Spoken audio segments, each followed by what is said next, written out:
BRS హయాంలో చేసిన సమగ్ర కుటుంబ సర్వే కాంగ్రెస్ ప్రభుత్వంలో చేసిన ప్రస్తుత సర్వేపై అసెంబ్లీ వేదికగా హాట్ డిస్కషన్ నడిచింది.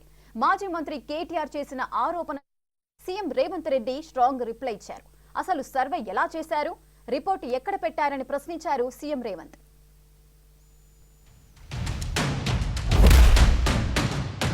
అసెంబ్లీలో కాదు, చాటుమాటుకు కాదు, పారదర్శకంగా వెబ్సైట్ పెట్టాం. ఆ వెబ్సైట్ లోంచే పాయల్ శంకర్ గారు తీసుకున్నారు. ఏముంది అధ్యక్ష, సమగ్ర ఒక మాట మీ చేతిలో కూడా అదే ఉంది. ఏముంది అధ్యక్ష అందులో డేటా? తేడా ఏంటంటే కేసీఆర్ గారి ప్రభుత్వానికి కాంగ్రెస్ ప్రభుత్వానికి అధ్యక్ష సమగ్ర కుటుంబ సర్వేలో పాల్గొన్న కుటుంబాల సంఖ్య 1,03,00,000 కుటుంబాల అధ్యక్ష. 1,03,95,000. మొత్తం పాల్గొన్న ప్రజలు 3,68,00,000. 3,68,00,000 జరిగింది ఒక్క రోజులో 24 గంటల్లో రాష్ట్ర వ్యాప్తంగా ప్రతి ఇంటిని ఎన్యూమరేట్ చేసి అత్యద్భుతంగా చేసినాం మేము.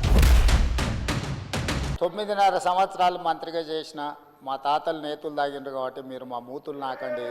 ఇట్లాంటి అర్థం పర్థం లేని చర్చలతోనే ప్రయోజనాలు లేదు అధ్యక్ష. ఇప్పుడు ఈ డాక్యుమెంట్ ఏదైతే ఉందో ఇది అఫీషియల్ వెబ్సైట్లో లేదు అధ్యక్ష. తెలంగాణకున్నది టీజీ ఆన్లైన్ వెబ్సైట్ అధ్యక్ష. ఇందులో ఎస్కేఎస్ రిపోర్ట్ లేదు. ఎస్కేఎస్కు ఎన్ఐసి ఐటీ పార్ట్నర్ అధ్యక్ష. ఎన్ఐసి వెబ్సైట్లో కూడా ఈ డేటా డాక్యుమెంట్ లేదు. ఈ డాక్యుమెంట్ ఎక్కడుంది అధ్యక్ష? ఎంసీఆర్ హెచ్ఆర్డి వెబ్సైట్లో ఉంది. మరి చెన్నారెడ్డి హ్యూమన్ రిసోర్స్ దాంట్లో ఇందులో ఉంది. ఈ వివరాలు ఎవరు తయారు చేసిండ్రు, ఎవరు అందులో పెట్టిండ్రు, ఎవరు ఓనర్షిప్ క్లెయిమ్ చేయలేదు అధ్యక్ష. Point number 1. పాయింట్ నెంబర్ 2 అధ్యక్ష, ఈరోజు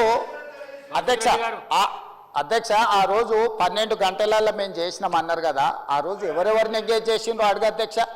దారిన పోయే దానే నుంచి ఎవడు వస్తుండో, ఎవడు పోతుండో, ఎవరికి ఏ బాధ్యత ఉందో, ఎవరు చేసిండో వాళ్ళ వివరాలు వీళ్ళ దగ్గర ఉన్నాయి అధ్యక్ష. ఇండ్లలోకి వచ్చి అడిగినోడు ఉదయం 7 గంటల నుంచి సాయంత్రం 7 గంటల వరకు 12 గంటల్లో ఇన్ని కోట్ల మందిని మేము చేసినామని వాళ్ళు చేస్తున్నామని చెప్పడానికి నటించి చేసిరు. ఇవాళ మేము పకడ్బందీగా చేస్తే ప్రధాన ప్రతిపక్ష నాయకుడిగా ఆయన 9.5 సంవత్సరాలు మంత్రిగా చేసిన ఈయన ప్రభుత్వం మీద నమ్మకం లేదంటే ఇదే ప్రభుత్వం ఈ సభను ఏర్పాటు చేసింది, ఇదే ప్రభుత్వం ఈ సభలో డాక్యుమెంట్ పెట్టింది. ఎందుకు చర్చలో పాల్గొంటుంది అధ్యక్ష? అసలు అర్హత ఉందా? అసలు ఈ చర్చలో పాల్గొనే అర్హత ఉందా అధ్యక్ష?